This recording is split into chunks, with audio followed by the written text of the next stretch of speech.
What's good, everybody? It's Oak Duncan with Simplified Freight.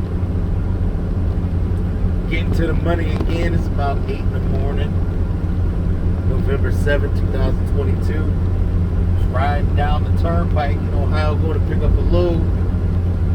And I'm sitting here listening to Audible.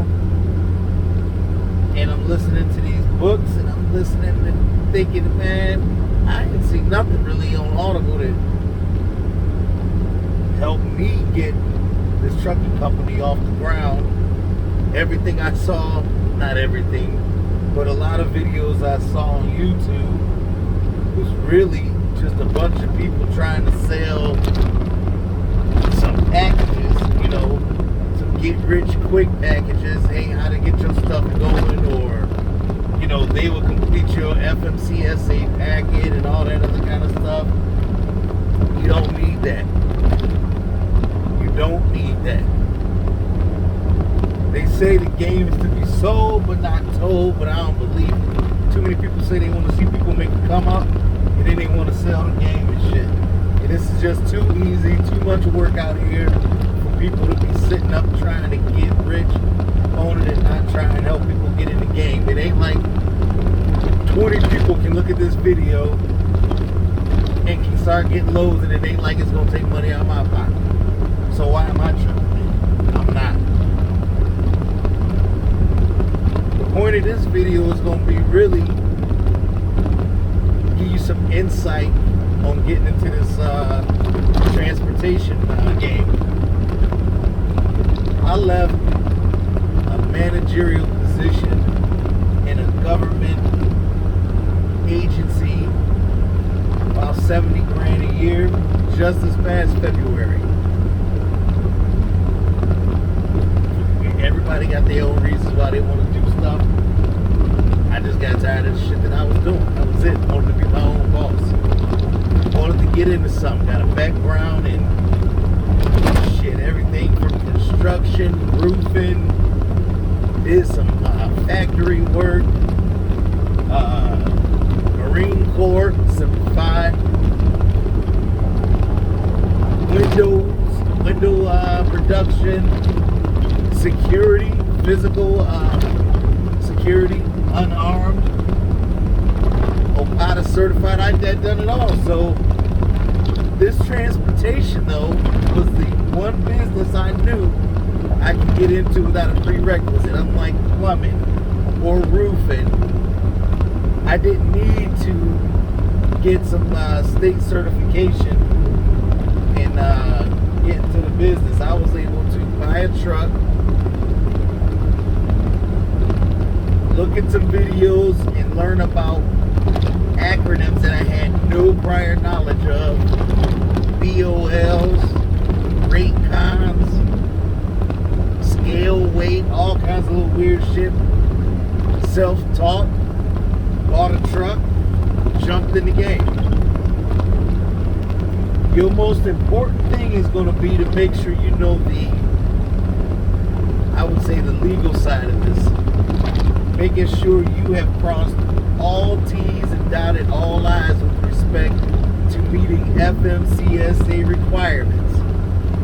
Don't just go off the videos that you see on YouTube. For those, you got to go to the FMCSA website. Make sure you got the correct amount of insurance. Make sure that you obtain and keep any permits or special licenses that you might require depending on what you're hauling. Decide on what you want to haul. And lastly, decide if you want to sit in the truck. It may not be for you. Riding in a truck is not like just riding in a car. If you think you just like to go on vacations and shit and drive around and therefore you might be able to be a trucker, it ain't the same. It ain't the same. You're not driving a damn Chevy Traverse or a cargo van. You are driving a piece of commercial equipment built to haul thousands of pounds on these same little narrow ass lanes that you bugging out in your Dodge Caravan going through construction zones next to semi-trucks. Now imagine that in a big ass truck. It's different. You got to be on your P's and Q's doing this. That being said, if this is something you want to do, it's attainable. Yeah, it ain't easy, but it's attainable. So first, a big shout out to the one dude I know. It's a couple that I looked at on YouTube. But David McGill Trucking, I think he's out of Indiana. Super good. Broke it all down. Helped me figure out what my rate per mile was going to be. And not that it was just him. I saw it on a couple videos, but my rate per mile, that was essential. You don't even want to book a load if you don't know what your rate per mile is. David McGill also has a few other good topics on his videos. The Box Truck Couple, another good channel. Chris TV, man. Chris TV, a dude killed because he started off in the box game and jumped right out and got a dually 2500 Dodge in a flatbed and then jumped right in the hot shot. So yeah, he left the game a little bit, but still got some good videos and some real good content. So for those guys, they helped give me a nice little backdrop to get started in this.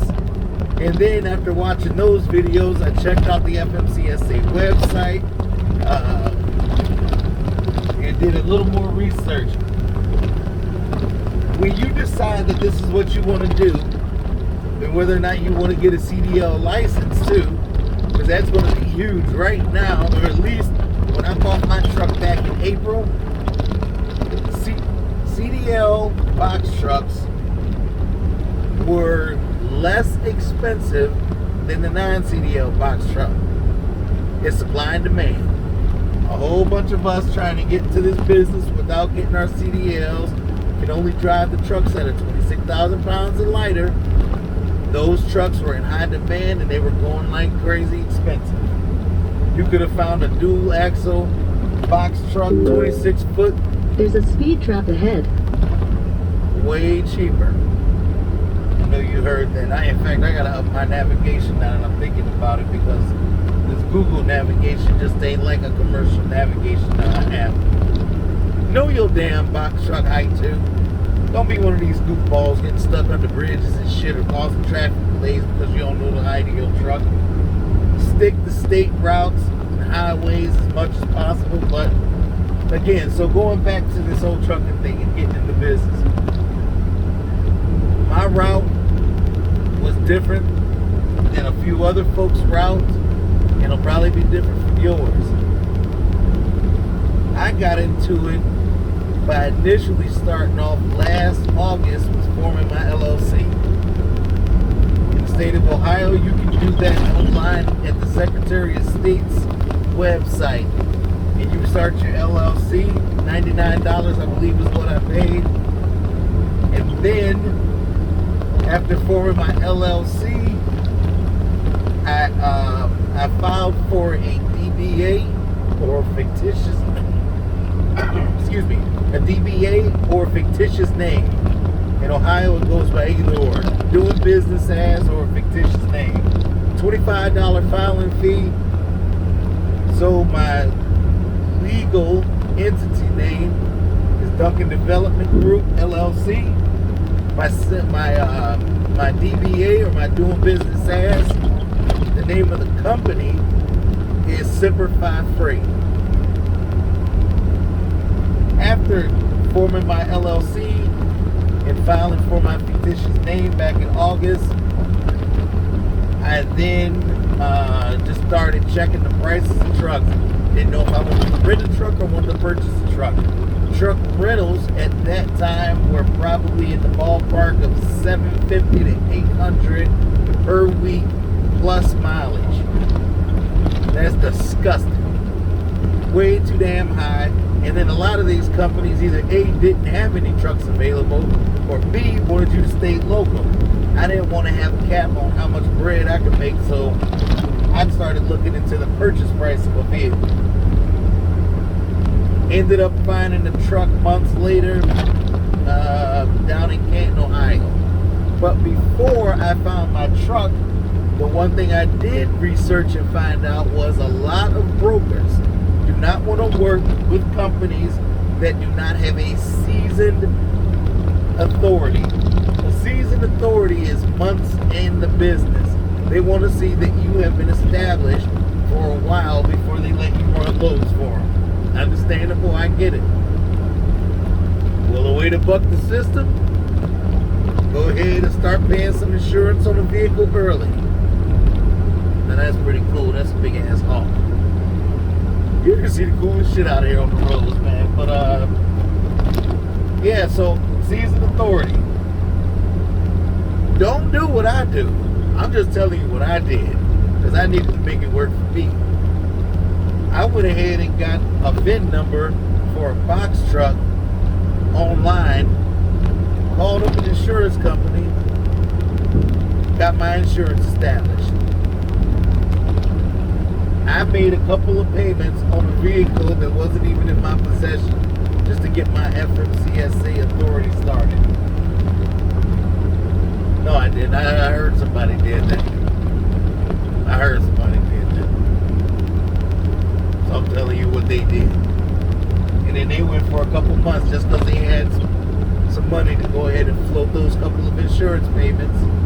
They floated those payments until they ended up purchasing a truck. And then after they purchased the truck, I believe they got in touch with their insurance company, sent a letter in saying that they sold the one truck and now they have the other truck. Their insurance payment dropped because their truck they purchased was less expensive than the one they were using online. And after the insurance payment dropped, hold on here 1 second, let me see something. After that insurance payment dropped, they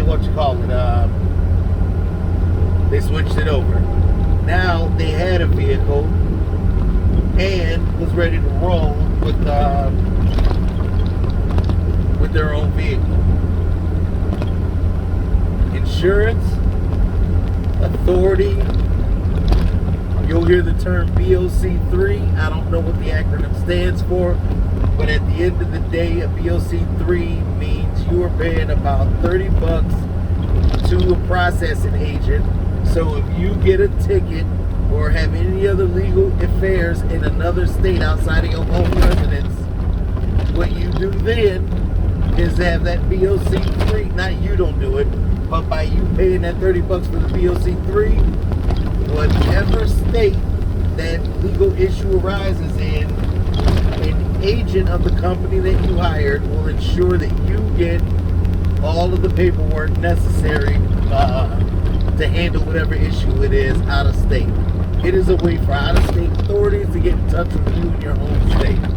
BOC3, that's all it is. Pay the $30, get it done, over with. The physical portion, super easy.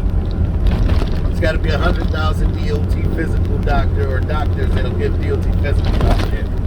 Relatively inexpensive, should be under $100. Outside of insurance, authority, BOC3, there was a UCR, uniform carrier registration. That was a little $250 payment. Something I did online, but I didn't see that on all the videos. But I did, I saw it in enough places that I knew to take care of it. Got my UCR paid for.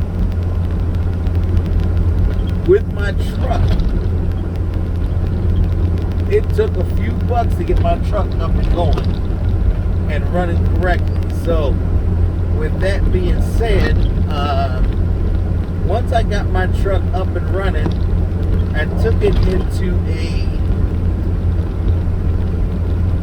my truck into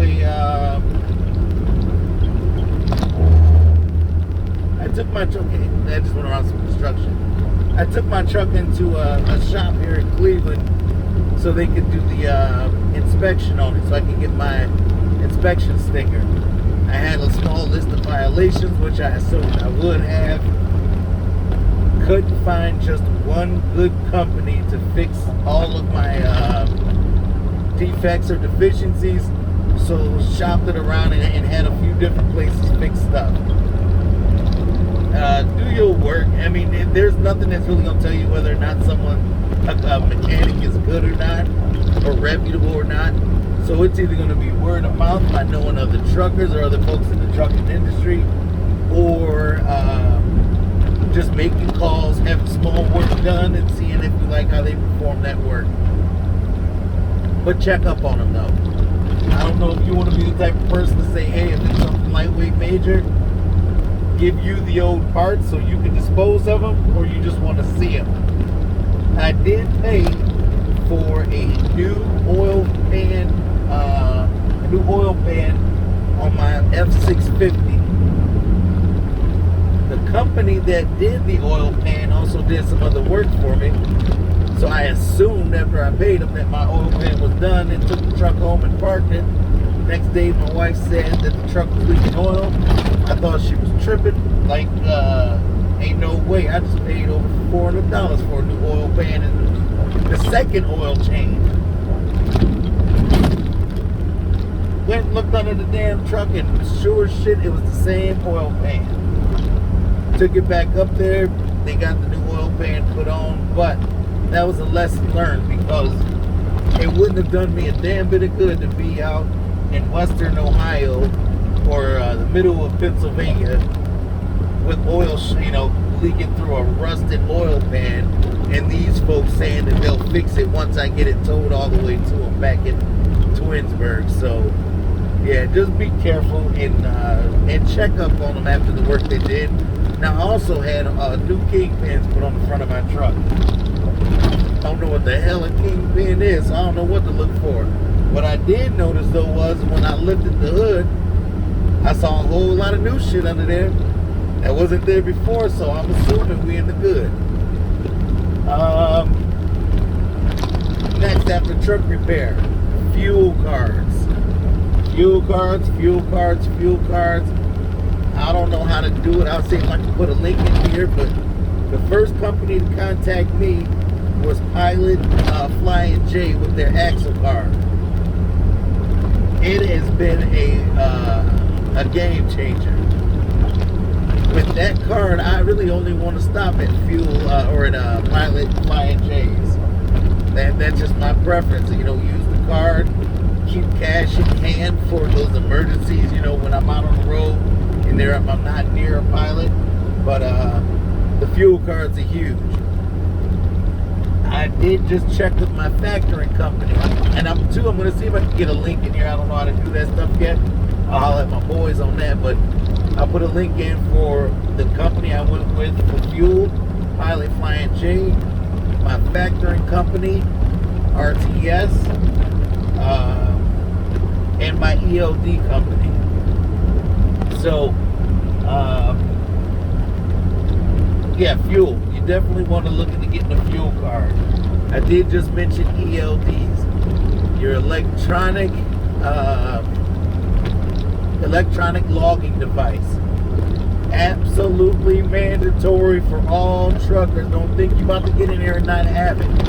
And another side note is if you're not up on your game, you better realize that if you get pulled over by any law enforcement official, they're going to look to see that you A, have an ELD, B, have the instructions to operate that ELD, and lastly, that you have paper logs on your person in that vehicle in at least 8 days worth to get your ass back from wherever you were in case your ELD goes down.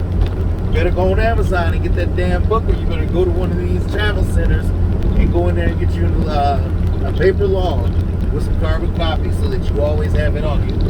But my ELD I went through, it was called Keep Trucking in the past. Now it's Motive. They give you a bunch of deals. They try and get you deals on the forward-facing cameras. In 2 miles, take exit 25 for Ohio 66. Rear-facing camera, driver-facing cameras. They got these different months or increments that, you can sign up for. Personally, I hate entering any kind of long-term contracts. So I did the minimum with only a forward-facing camera, and I got that early just so I can get familiar with the process. There is another guy on here, man. There's so many little things. I mean, I'm telling you, when you get into it, it seems as simple as a truck, gas, and a vest, and get on the road and get loads. Your pre-trip inspections are so damn vital. And you got to know how to do a proper pre-trip inspection. You want to learn how to do a proper pre-trip inspection?